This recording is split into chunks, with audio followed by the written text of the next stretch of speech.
Good morning, guys. Today we're going to start our unit on trigonometric identities and trigonometric equations.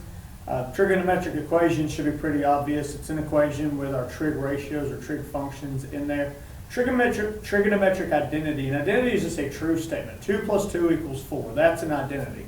So when we talk about trigonometric identities, we're talking about the true statements that relate different trig ratios together, trig functions together.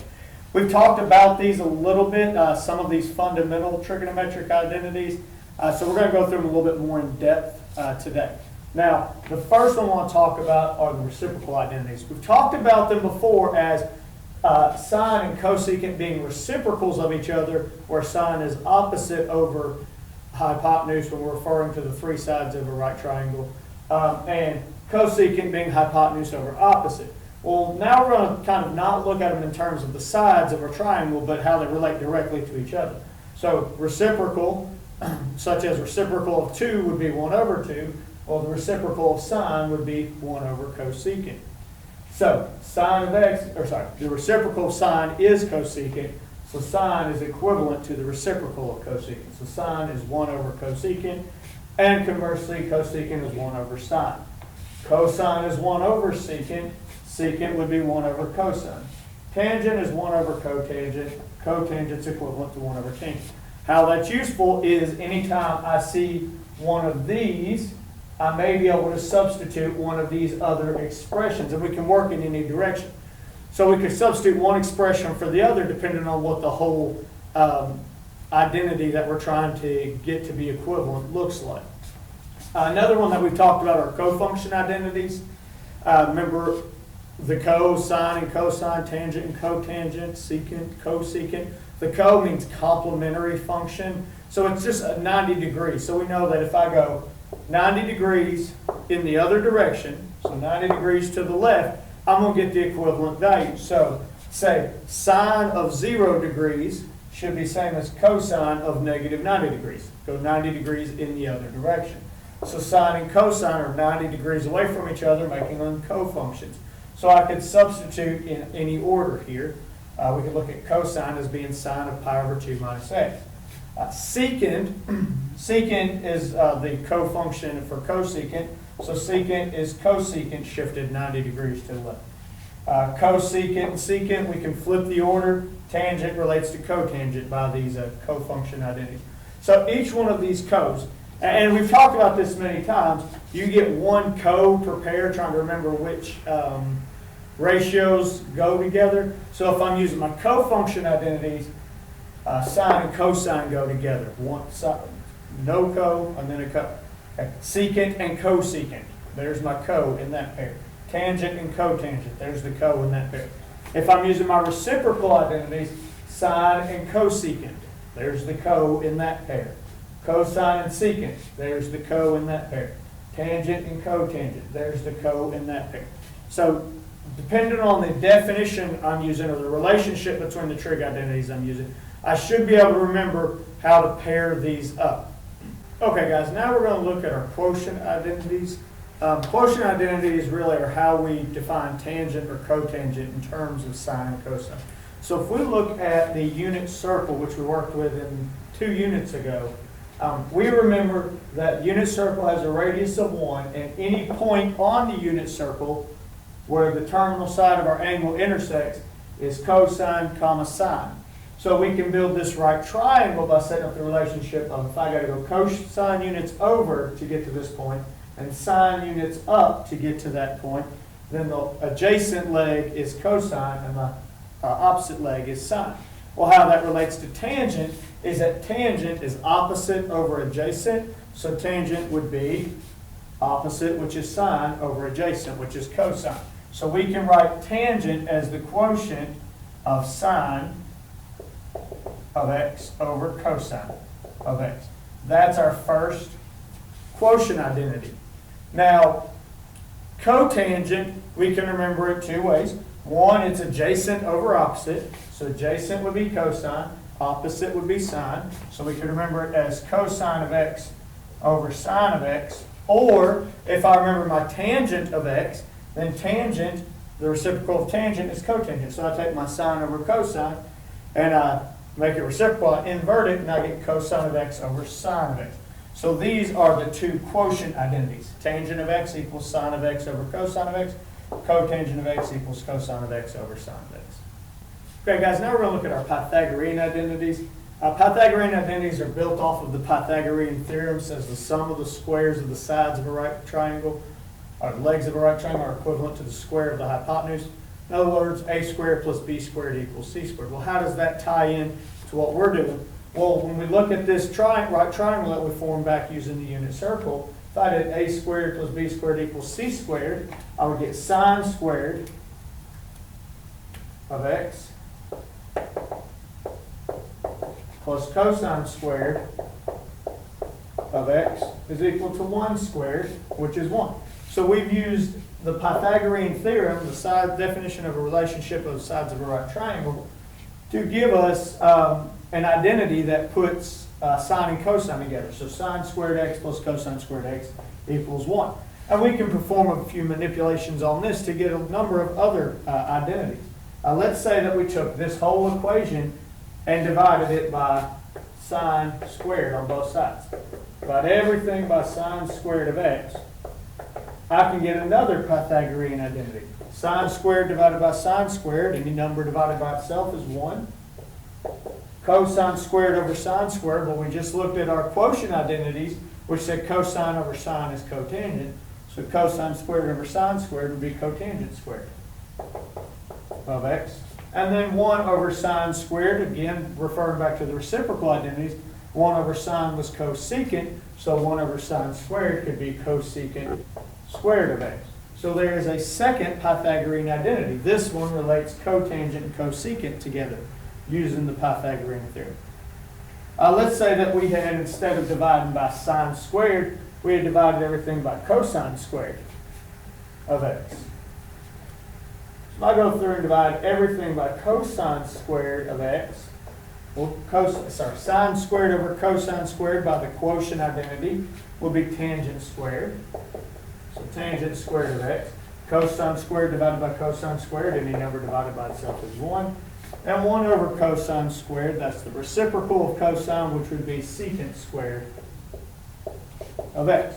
So what we've got is these three identities that relate sine and cosine, cotangent and cosecant, and tangent and secant.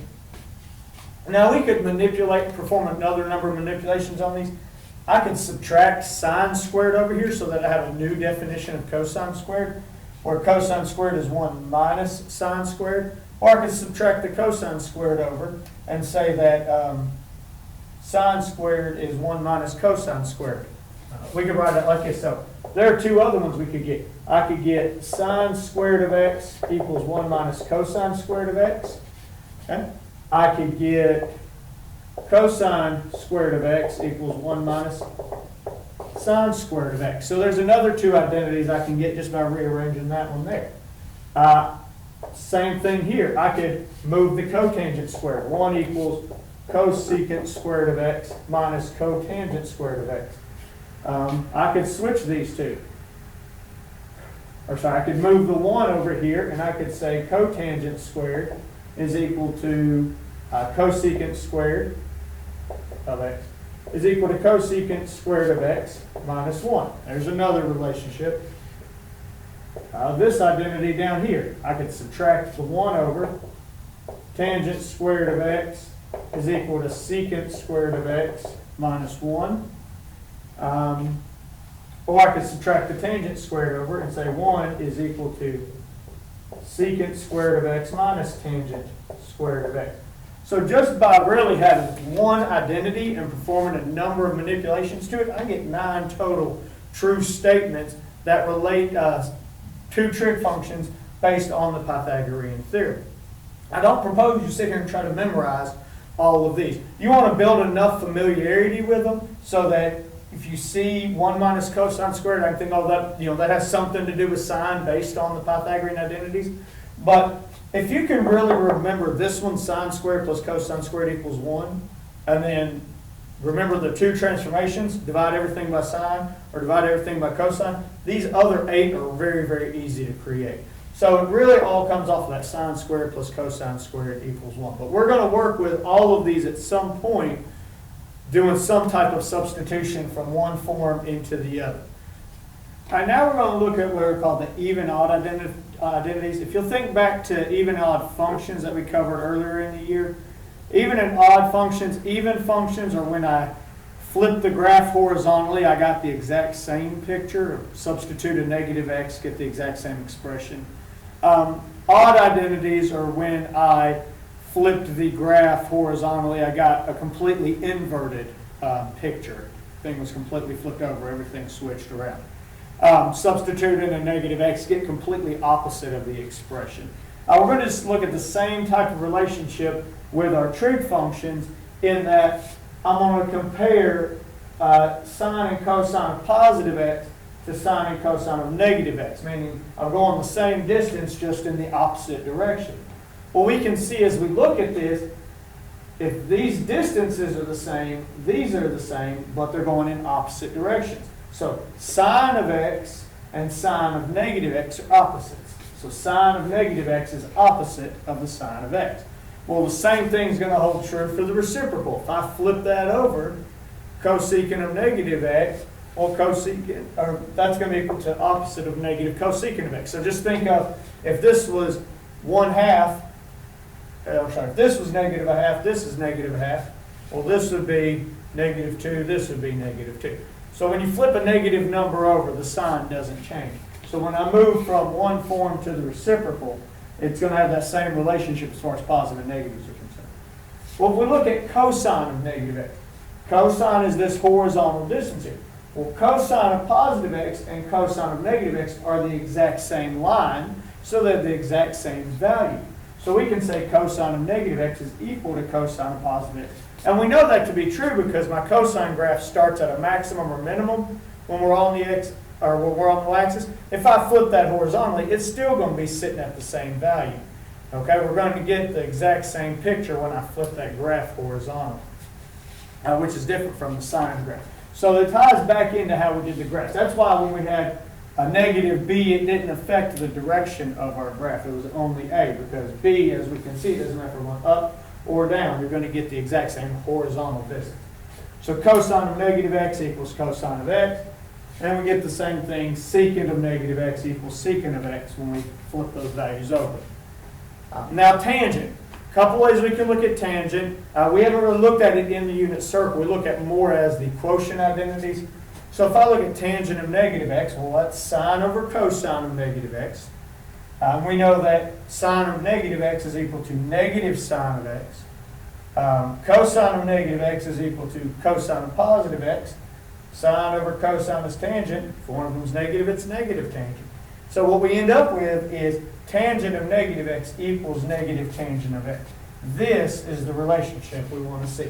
This is just kind of how we get to it, how we derive that formula, or how we derive that relationship. And then the reciprocal, again, is going to hold true. Cotangent of negative x is going to be equal to negative cotangent of x. So we get these basic identities as far as how the trig values change depending on the direction we go to graph the angle. So these are all of the types of identities we've got. We've got our reciprocal identities, we've got our cofunction identities, quotient identities, Pythagorean identities, and now the even-odd identities. It's just a lot of different ways to tie sine, cosine, tangent, cosecant, secant, cotangent, all in together. So we can have different ways to relate them and then really substitute them out, because what we're building toward is being able to use these identities to solve some trigonometric equations. So what we're going to practice some more using these identities and substituting one for the other, and that's what the verifying is going to do in the next lecture. So check out the lecture on verifying trig identities, and I'll see you in class tomorrow.